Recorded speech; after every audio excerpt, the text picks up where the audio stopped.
আসসালামু আলাইকুম, সবাই কেমন আছেন? আজকে ছুটির দিন, জুম্মাবার, সবাইকে জুম্মা মুবারক।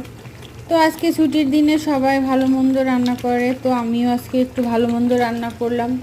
আজকে আমি বিরিয়ানি রান্না করব। তো বিরিয়ানির জন্য এই যে মাংসটা ভালো করে সব মশলা দিয়ে আমি কষায় নিছি, কষায় রান্না করে নিচ্ছি। আর এদিকে আমি পোলার চালটা আমি এখন ভেজে নিব ভালো করে, লবণ দিয়ে, ঘি দিয়ে, গরম মশলা দিয়ে। ঘির উপরে আমি এখন এটা ভালো করে ভেজে নিব, যাতে প্রতিটা চাল সুন্দর করে ভাজা হয়। আর চালটা যখন একদম ভাজতে ভাজতে দেখবেন যখন হালকা হয়ে গেছে, তখন বুঝবেন যে আপনার চালটা ভাজা হয়ে গেছে। তো এখন আমি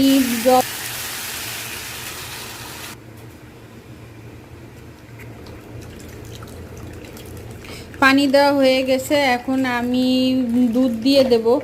তো দুধ দিয়ে এটাকে এখন আমি ভালো করে পোলাও চালটা 70% হয় নেব। তারপরে এখন আমি ওদিকে আমার মাংসটা হয়ে গেছে, তো আমি এখন মাংসটা পোলাওর উপরে দিয়ে নেব। আমি অর্ধেক পোলাও উঠায় রাখছি সেই মাংস দিয়ে, তারপরে বাকি অর্ধেক আমি আবার ঢেকে দেব। তো এই যে আমি বাকি যে চালটা উঠায় রাখছিলাম সেটা দিয়ে আমি এখন বিরিয়ানিটা ঢেকে দেব ভালো করে, সুন্দর করে।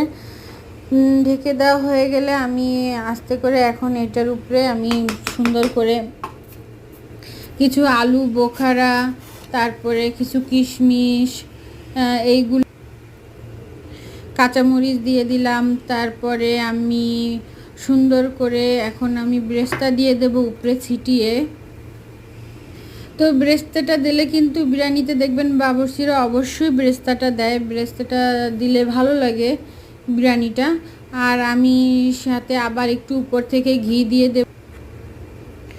ঘি দেওয়া হয়ে গেলে আমি এখন সুন্দর করে আবার একটু বিরিয়ানির মশলাটা দিয়ে নিলাম, ভালো করে ছিটিয়ে দিলাম। এটা দিলে কিন্তু আপনাদের বিরিয়ানিটা আরও সুন্দর, চালের উপরে থেকে ঘ্রাণটা আরও বেশি ভালো আসবে। তো আমি সুন্দর করে দিয়ে এখন এই যে সৌদি আরবের ঘি, এটা আমি দেই, এটাই আমি বেশি ইউজ করি। আলমারায় এটা এখানকার চলে ভালো ঘিটা, আর এটার ঘ্রাণটা বেশ ভালোই আসে। তো আমি এখন এই ঘিটা দিয়ে দেব। ঘি দেওয়ার পর আমি আমার বিরিয়ানিটা ঢেকে দেবো। আজকে এই পর্যন্তই। আল্লাহ হাফেজ। সবাই অবশ্যই আমার চ্যানেলটা সাবস্ক্রাইব করবেন।